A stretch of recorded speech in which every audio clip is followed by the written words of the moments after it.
Hola, ¿qué tal a todos, queridos amigos? Y bienvenidos al episodio número 52 de Elecciones Bíblicas Podcast. En este momento estamos muy contentos de acompañarles en un nuevo episodio. Y bueno, hoy tenemos varias novedades. Dwight, ¿cómo va todo? Muy bien, John. Gracias a Dios, celebramos que estamos cumpliendo un año. ¡Un año! ¡Bravo! Sí, señores, estamos de celebración. Esperamos que después, en esta parte, tengamos un efecto así de fiesta. ¡Ah! Estamos de celebración. Un año, Dios ha sido muy bueno con nosotros y queremos celebrarlo con las personas que nos escuchan y también con las personas que nos ven. En esos últimos episodios hemos estado utilizando esta herramienta del video y sería bueno que nos contaran cómo les parece. ¿Les gusta? ¿No les gusta? Cualquier comentario en YouTube lo pueden dejar. Dwight, antes de entrar al episodio de hoy, no sé usted qué anécdota recuerda de este año de elecciones. Bueno, habría muchas. Hay mucho detrás de cámara en todo lo que hacemos. Hay muchas horas adicionales. Muchas horas adicionales. A veces incluso hemos tenido que dejar de emitir algún episodio de los que efectivamente habíamos hecho, pero por algún detalle técnico no pudo emitirse. Pero recuerdo un episodio en el cual usted dijo: grabemos 5 episodios para tener un almacén de donde sacar, tener allí un adelantado. Bueno, sí. Yo voy a justificar un poquitico la idea. El tema es que para hacer todo este montaje pues necesitamos una cantidad de recursos, luces. Ustedes de pronto ya lo percibieron, 3 cámaras que estamos montando. Tenemos a alguien que nos ayuda, que es Natanael, que está organizando todo. Entonces yo dije, bueno, si estamos usando todo esto, grabemos 5 episodios para adelantar y para aprovechar todo esto. Y cuéntenos qué fue lo que pasó.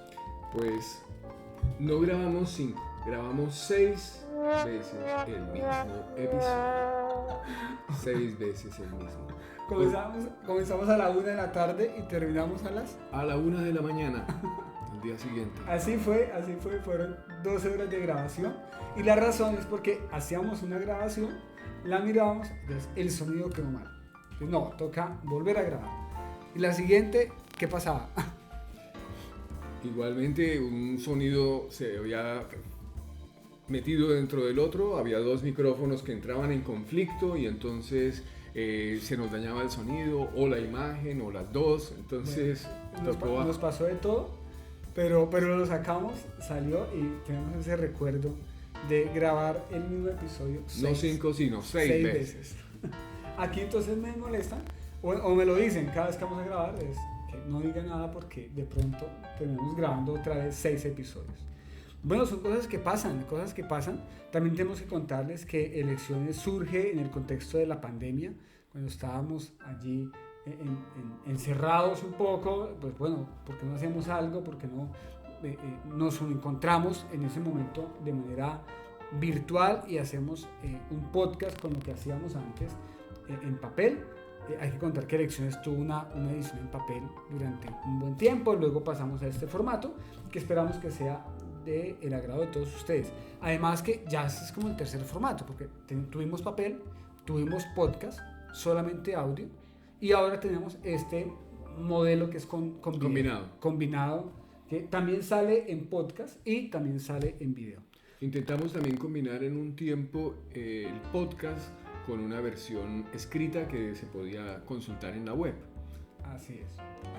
Bueno, ahí estamos y agradecemos a Dios por este año que Dios nos ha regalado, un año de aprendizaje, un año que ha traído cambios para nuestra vida, en lo particular, pues el tema del viaje y todo esto ha sido también resultado de muchas conversaciones de elecciones. Contarles que aunque ustedes ven 40 minutos o escuchan 40 minutos de programa, hemos hablado 1 hora antes, 2 horas antes acerca de lo que vamos a decir. Nos reímos, compartimos, disfrutamos muchísimo el previo. A veces nos hemos dicho, esto era lo que íbamos a haber grabado para compartirlo, porque cuando ponemos a grabar, entonces ahí sí nos volvemos serios. Bueno, vamos a comenzar en esta ocasión muy contentos por este año que cumplimos de un año de elecciones y Dios quiera nos dé la posibilidad de seguir con este proyecto. Estamos en el Evangelio según San Juan, Juan capítulo 2 es el pasaje que vamos a estudiar el día de hoy.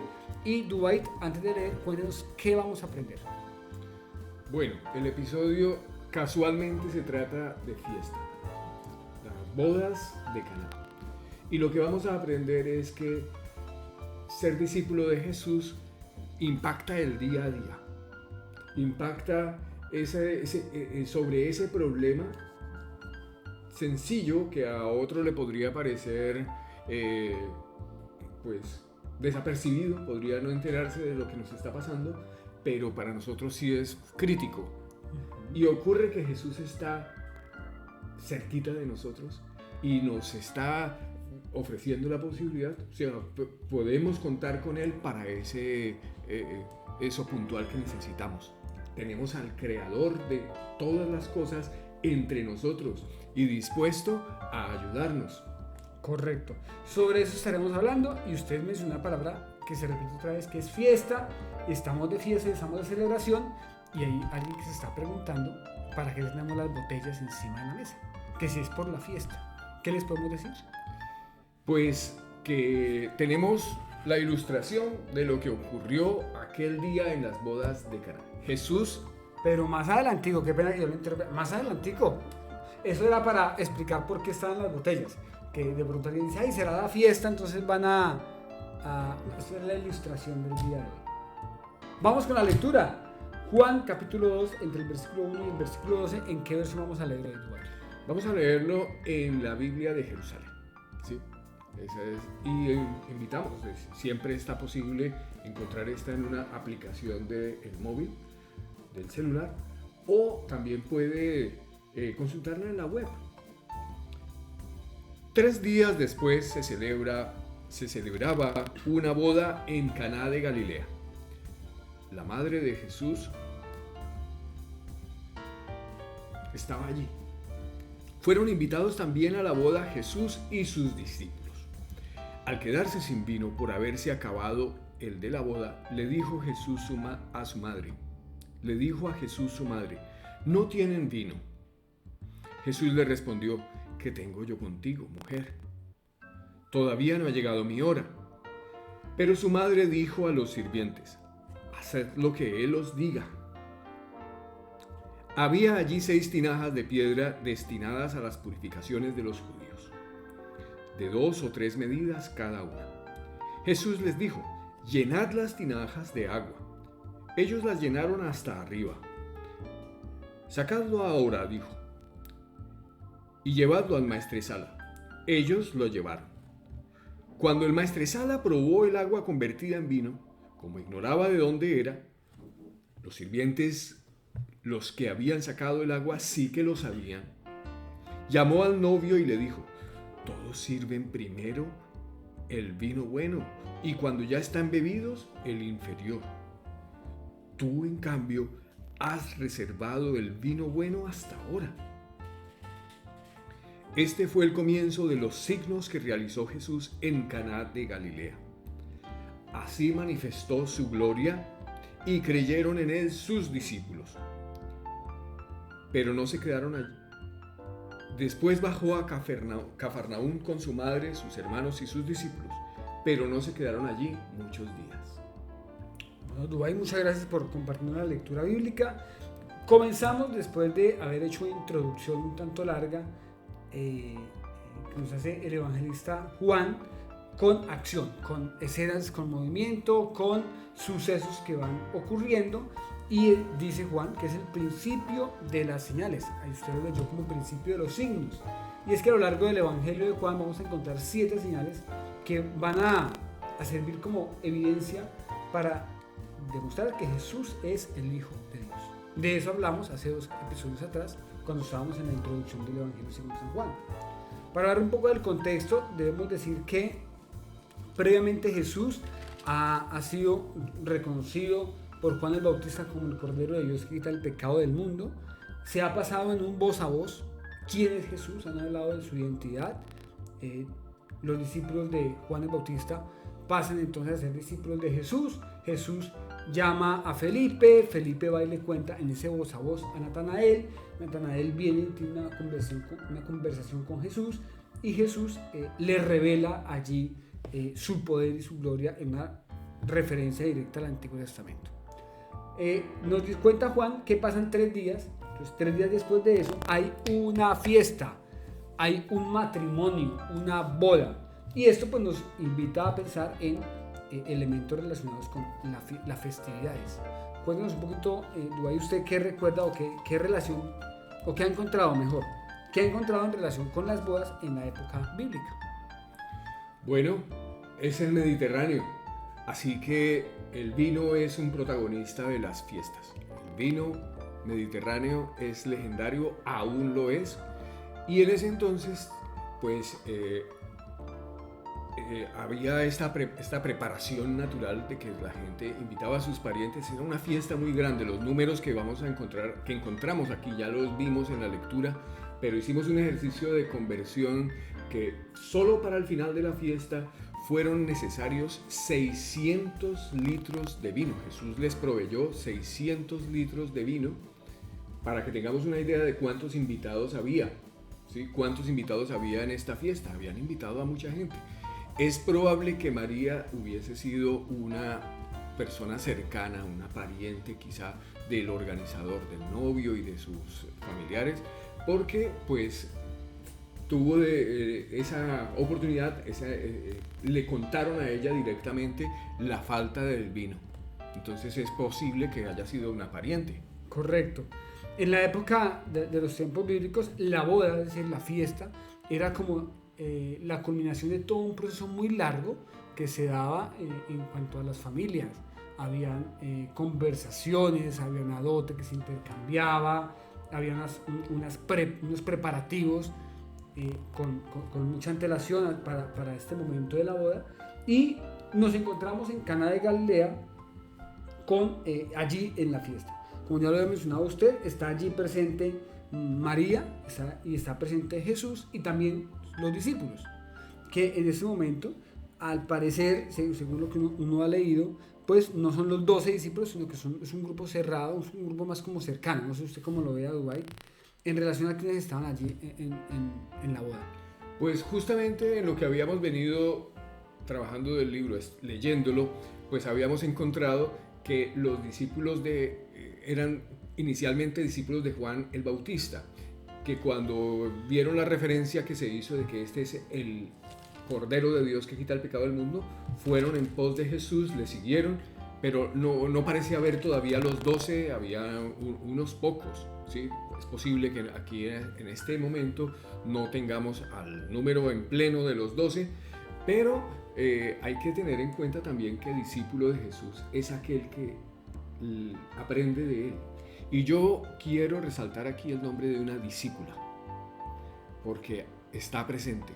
Es el nombre de María, madre de Jesús, que pues lo había tenido en su casa, lo vio crecer, tenía como que a su chico, a su joven, el hombre que se había convertido, aquí ya está como de 30 años, pero María le conoce profundamente al punto de que ante la necesidad sabe a quién acudir. Y por eso refiere que la gente necesitada diga, hagan todo lo que Jesús dice. Aunque primeramente va a donde Jesús para plantearle la necesidad. Por la relación del pasaje, uno se imagina los últimos días de la fiesta. Ya la fiesta que dura bastantes días, llega un punto en que el vino se acaba. Y como usted nos lo mencionó, el vino es muy importante en una fiesta del Mediterráneo. También en la cultura mediterránea. En ese momento pues, estamos en Málaga, y algo que he aprendido es que las playas de Málaga están acompañadas con el mar Mediterráneo, que por cierto es más frío que el Caribe. Bueno, por ejemplo, es mucho más frío que el Caribe. El día está muy soleado y tal, pero cuando uno va no puede esperar que la temperatura sea la que encuentra en el Caribe. Entonces, el agua del mar Mediterráneo es más fría, hay todos unos temas de ambiente y demás. Y algo que es particular es que es el mismo mar. Aquí están entonces en esa zona donde el vino es muy importante, como lo es aquí en España. Claro, es la tierra de la vid, de los olivares, y bueno, un buen vino que además toma mucho tiempo, aquí se toma muy en serio eso, se puede encontrar aquí la carrera de enología. Aquí la Universidad de Málaga, que es la ciudad en la que estamos, ofrece esa carrera para quien quiera estudiarla, el grado en enología.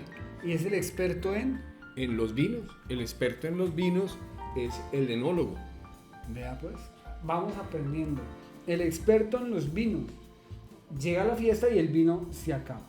Le dicen a María, y por eso es que inferimos que María tiene contacto directo o que es familiar de quienes estaban allí en la boda, que se ha acabado el vino. Entonces ella va y le dice a Jesús, Jesús, no tienen vino, que es un problema bastante gordo, grande, para quienes están preparando la boda.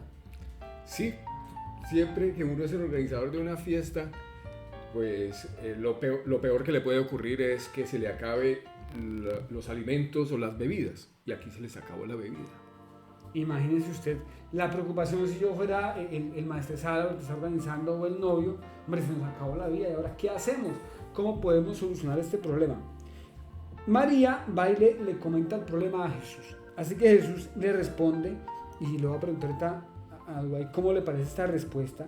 ¿Qué tienes conmigo, mujer? Aún no ha venido mi hora. Así lo leemos en la Reina Valera 60. Entonces, María va y le pregunta a Jesús, le cuenta a Jesús un problema, y uno encuentra en esta respuesta como que, ¿qué pasa? O sea, ¿cuál es el problema? Todavía no, yo no quiero salir ya a la luz, ser visible. ¿Cómo lo ve usted? Es una reacción como muy humana. Una madre va y le dice a un hijo, oye, hay que hacer tal tarea, hay que hacer tal deber. Y en principio la reacción de un hijo es, déjame tranquilo, no me pongas en estas. Entonces parecería una respuesta en negativo, no, déjame tranquilo, a ti y a mí ¿qué nos va? Uh-huh. ¿Sí?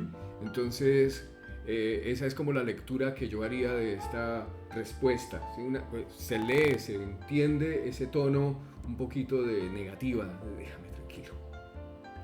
Pero que ese déjame tranquilo tiene un elemento adicional, es una frase de María muy, muy, muy especial, que la reconocemos y que estamos invitados a escucharla, y no solamente a escucharla, sino también a ponerla en práctica. María ve a los que están sirviendo y les dice, hagan todo lo que Él les dijere. Se lee muy rápido, pero tiene unas connotaciones profundas, porque salen de la experiencia de una madre que conoce a su hijo, sabe quién está en la casa. A veces ocurre que en la casa hay un contador, hay un contable, pero que cuando hay que hacer la declaración de renta no está. No, hay que acudir a alguien externo. Por eso el dicho, en casa de herrero cuchillo de palo. No era este el caso. María sabe que cuando Jesús está, hay soluciones. Por eso no ceso de maravillarme sobre la calidad de una discípula que conoce a Jesús. Qué bien, qué bien. La escena está allí con María y los que están sirviendo, y de un momento a otro pasa a mostrar con qué contaban, los recursos que había en la fiesta. Estaban allí, o había allí, 6 tinajas de piedra para el agua, conforme al rito de la purificación de los judíos, y en cada una cabían 2 o 3 cántaros. Había una costumbre en la época judía, y era que cuando se llegaba a la casa o a una fiesta, había un espacio para la limpieza. Tomaban agua, se limpiaban las manos, se limpiaban los pies,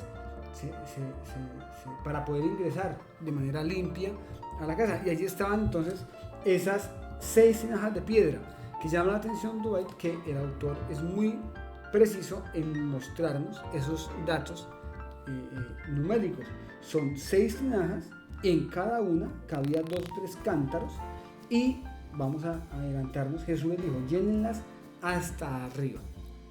Sí, a mí me hace recordar esos episodios, como el episodio de Elías, en donde esa cantidad de agua que había que depositar sobre las zanjas porque estaba disponiéndose a hacer un reto a los profetas allí, y entonces como que uno se prepara porque hay un milagro, una señal grandísima que está en vísperas de ocurrir. Aquí también todo este montón de agua, cada tinaja, esos cántaros que se nos señalan aquí, hay traducciones en las cuales se pone de manera más actualizada, comprensible para los lectores modernos, en donde nos dicen que en cada tinaja cabían 100 litros. Así que en las 6 tinajas cabrían aproximadamente 600 litros. 600 litros que había allí disponible para que había de agua. Hemos traído aquí una botella, esta es una botella de tinto, se le llama aquí. Sí, vino. De vino tinto. Y aquí, ¿qué proporción de vino hay? Aquí hay 3/4 de litro. 3/4 de litro, 750 centímetros cúbicos. Así que lo que estaba necesitándose para esa parte final de la fiesta eran 800 botellas de las que tenemos en este momento. 800 de estas, para que tengamos también una medida de cuántos invitados había. Encontramos aquí una relación en cuanto a las cantidades.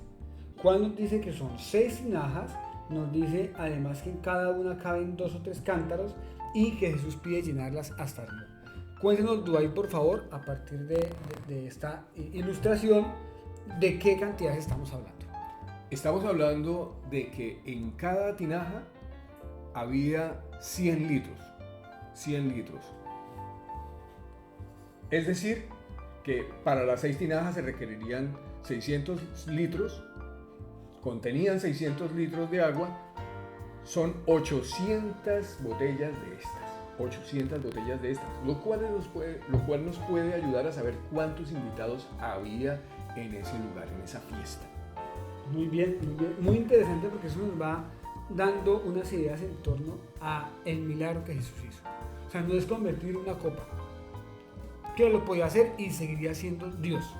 O sea, el tema de cantidades no es el punto aquí, sino su poder transformador. Pero nos dice mucho para entender un poco la realidad, lo que estaba sucediendo en el momento, la cantidad, que no lo deja saber aquí el evangelista Juan.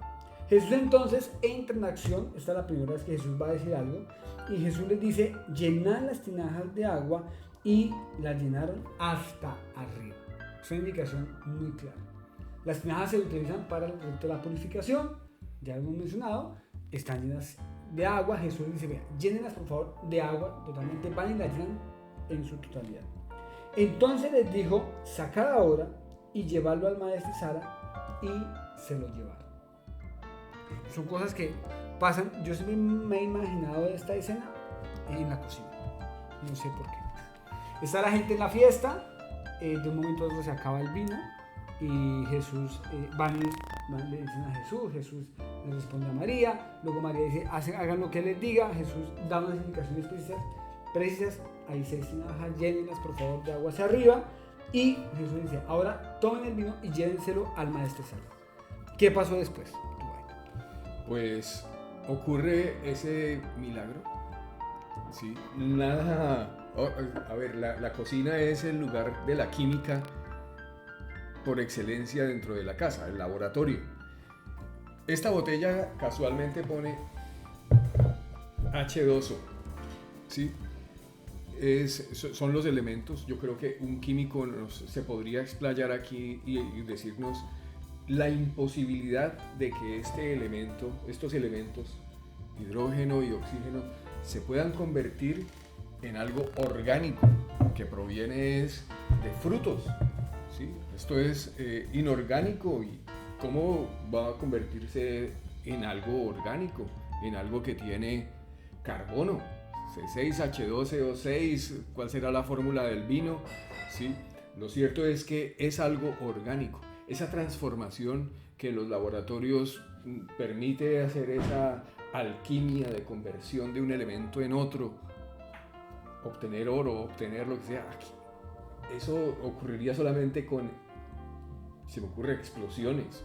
Correcto. Explosiones y cosas así. Uno le pondría Big Bang o alguna explosión, un laboratorio ultra especializado desarrolladísimo, pero Jesús hace esto en el sonido de los trastes, en instantes, y la gente lo único que percibía era seguir recibiendo el líquido en sus copas y tomarlo. Correcto. El maestresala era una persona encargada precisamente de organizar toda la fiesta. Él se encargaba de que todo estuviera en orden. El papel de los novios era el de disfrutar la fiesta, igual que la familia. El maestresala estaba para encargarse de todas las tareas por hacer durante la fiesta. Es una fiesta de muchos días y él debe estar al tanto de todo. Y dentro de sus tareas está precisamente probar el vino, ir orientando qué tipo de vino tenemos y qué tipo de bebida están consumiendo las personas y cómo lo vamos administrando. El vino se acabó. Seguramente él sabría que el vino se ha acabado. Pero aquí entonces le llevan a él para que lo pruebe. Dice que cuando el maestresala probó el agua hecha vino, llamó al esposo y le dijo: todo hombre sirve primero el buen vino y cuando ya han bebido mucho, entonces se sirve el inferior. Pero tú has reservado el buen vino hasta ahora. Esa es la parte del maestresala. El maestresala lo prueba y dice: mira, aquí pasó algo.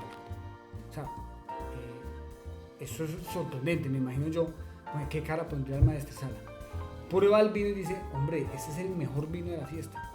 Y va y se lo dice al esposo: siempre se sirve el buen vino al principio, pero usted ha dejado para servir el final. Dice que el maestresala no conocía lo que Jesús había hecho. Eso lo dice literal. Solamente lo conocían los siervos, que fueron los que estuvieron ahí pendientes de llenar las tinajas y vieron el milagro del momento, ¿no? Que es una transformación completa. Es que de tener agua a tener vino. Imaginémonos un momentico, pensemos cuánto tiempo debe pasar para salir un vino de buena calidad. No es un vino cualquiera, es un vino de buena calidad. Dice acá: ha reservado el mejor vino. Son años. Estamos hablando de cuidados de temperatura, estamos hablando de una buena cosecha, una maduración, unas técnicas, o sea, es una cantidad de cosas que tienen que ver para hacer un buen vino. Y Jesús lo hace de manera inmediata. ¿Qué decir, Dubái, de ese momento del milagro en sí? Bueno, es que Jesús es así, está demostrando su fuerza creadora. Él es capaz de hacer de la nada lo que sea. ¿Sí? Entonces Él está en este momento demostrando que es el creador de las cosas. La vez pasada hablábamos de que Jesús le demostraba a Natanael su omnisciencia y su omnipresencia. Y en este caso verificamos que pues Jesús es el creador de todo, que puede convertir elementos a su placer, a su orden, a su haz esto, haz aquello, muéstrale. El maestresala se sorprende porque ve que la costumbre en términos de economía, del manejo de los recursos, pues qué sentido tenía ponerle un buen vino a gente que ya está un poco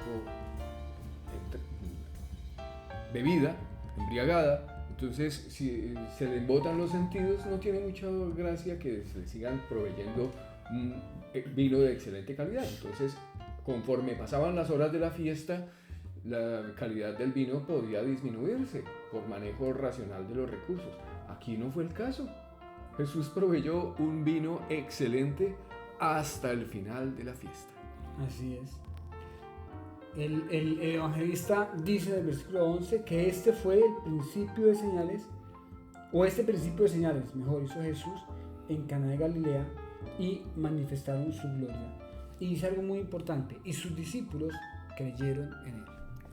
O sea, esta escena que sucedió aquí fue una señal para que sus discípulos creyeran en él. Ya Dubái nos ha explicado qué significa la palabra discípulo y cómo allí en ese grupo podría estar María. Más adelante vamos a encontrar a los hermanos. Seguramente no en ese rol de los 12 discípulos, círculo más cercano, pero sí los que reconocen a Jesús, creen en él y van a ser sus discípulos, sus aprendices, ¿no? Como tal.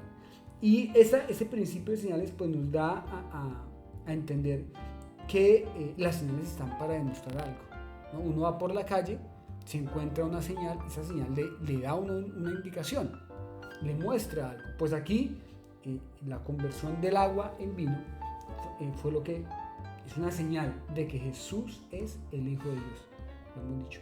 Y los discípulos entonces, ¿qué hicieron? Creyeron en él. ¿Qué tiene usted para contarnos, Dubái, acerca de ese elemento del principio de señales que hizo Jesús?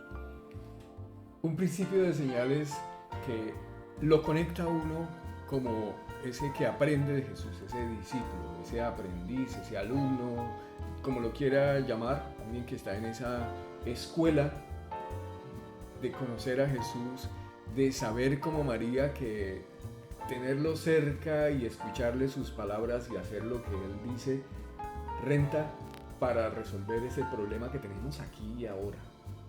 Y entonces esa posibilidad de creer en él y que en su nombre tengamos vida, ese fue el episodio inicial de Juan que se emitió, en donde estudiamos cómo este libro está escrito parcialmente porque Jesús hizo muchas más cosas. Dice, estas cosas están escritas para que creamos que Jesús es el Hijo de Dios y que creyendo que en él tengamos vida en su nombre. Y aquí, vida ahora. El problema de ahora lo podemos resolver, el problema práctico. Se nos acabó el vino, se nos acabó el dinerillo, se nos acabó lo que sea. Cuando faltan los recursos, tenemos a Jesús aquí cerquita para que podamos contar con él. Muchas veces en la vida nos encontramos con situaciones que creemos son imposibles de resolver. Y para todo lo imposible tenemos un Dios que es todopoderoso y que lo puede hacer posible. Sabemos a quién clamar cuando tenemos una dificultad muy grande. Pero aquí encontramos un pasaje de la cocina, un pasaje del día a día, un pasaje de una situación que se da de un momento a otro. Se nos acabó el vino en la fiesta. Y Jesús estaba ahí. Y Jesús da respuesta a esa situación del día a día. Y qué bueno pensar entonces que, y ya nos acercamos con esto a las posibles elecciones que podemos tomar, qué bueno que podríamos pensar en qué situaciones estoy pasando en mi vida en ese momento. Claro, puede ser algo muy grande y no tenga preocupación. Ahí está Jesús para usted. Pero de pronto sea algo del día a día, algo que hace falta, algo que se ha acabado, algo que no hay posibilidad de que salga. Bueno, en esas circunstancias también está Jesús. Solamente hay agua, no se preocupe. Que si Él pudo hacer agua, que si Él pudo hacer vino del agua el mejor, convirtió el agua en vino, Él puede hacer muchas cosas. Es que Él es el creador de todo. Todo lo hizo por el poder de su palabra. Hemos leído aquí mismo en Juan. Por lo tanto, Él es el Hijo de Dios y Él es Dios manifestado en carne. Nuestra reacción, ¿cuál va a ser? Creer en Él. Creer en Él, poner toda nuestra fe y toda nuestra esperanza en Él. La elección, ¿cuál puede ser entonces? Bueno, yo pongo mi confianza en Él o no la pongo. Creo que el pasaje nos presenta esa posibilidad. Me llama la atención, y lo hablábamos antes de grabar, que los siervos se dieron cuenta de lo que había pasado. El maestresala no. El maestresala no se dio cuenta, simplemente lo probó y fue y habló con el esposo. Pero los siervos sí, porque ellos llenaron las tinajas de agua y se dieron cuenta de lo que había sucedido. El vino se había convertido en agua. Pero aquí no encontramos, seguramente después lo hicieron, seguramente dentro de este grupo de discípulos grandes había algún siervo. Aquí no encontramos que ellos hubiesen creído. Pudo haber dicho, los siervos creyeron, no lo dice. Y a veces vamos por la vida un poco viendo, o hay personas que ven los milagros, ven las señales, pero no creen. Qué bueno que pudiéramos hoy tomar la decisión de creer. Sí, justamente aquí al final encontramos que hubo un subconjunto, un grupo selecto, se podría decir, de personas que bajan con él a Cafarnaúm. Dice, después bajó a Cafarnaúm con sus madres, sus hermanos y sus discípulos, pero no se quedaron allí muchos días. Otra escena en donde Jesús es un vecino más. Sí, Jesús al final del episodio pasado, por ejemplo, estaba allí en su casa, recibió a los que fueron sus primeros discípulos, a Andrés, otro más, y se quedaron allí una tarde hablando. aquí baja a Cafarnaúm con estos discípulos que señalan, ¿sí? Estos que formaron parte cercano, las mujeres que estaban allí también, una de ellas María, ¿sí? Y aquellos que tuvieron esta elección de seguir y creer y ir más allá solamente de una referencia. Estaba tomando muy buen vino en una fiesta. ¿Y qué más? No estuvo buenísima la fiesta, estuvo buenísimo el vino, ¿sí? Si el sentido del gusto le dio para saborear el último vino, porque entonces, sí. Pero si se va más allá y se hace como esta gente que bajó Jesús y estuvo en el día a día comiendo con estos que estuvo allí en Cafarnaúm con su madre, sus discípulos, sus hermanos, y bajaron allí y estuvieron más tiempo. Se puede tomar esa elección de ir más allá y permitir que Jesús haga parte de nuestro día a día. Correcto, así es.